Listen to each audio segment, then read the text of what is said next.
talk about what PMI says about the eligibility criteria of the people who are applying for PMP certification.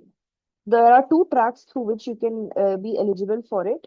The first track is by having a degree, any 4-year bachelor's degree. A bachelor's degree in almost any discipline works as long as it is for 4 years.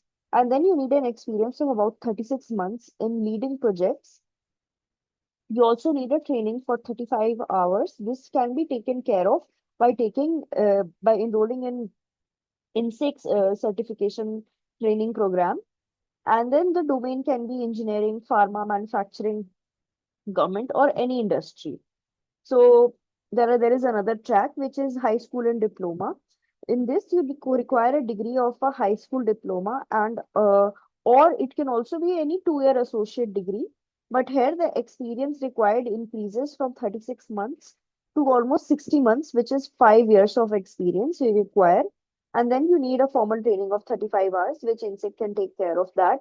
And then you will need a domain which is same. Any industry qualifies. You do not really require any specific IT or any specific domain. Any industry is fine. Then you will see, will be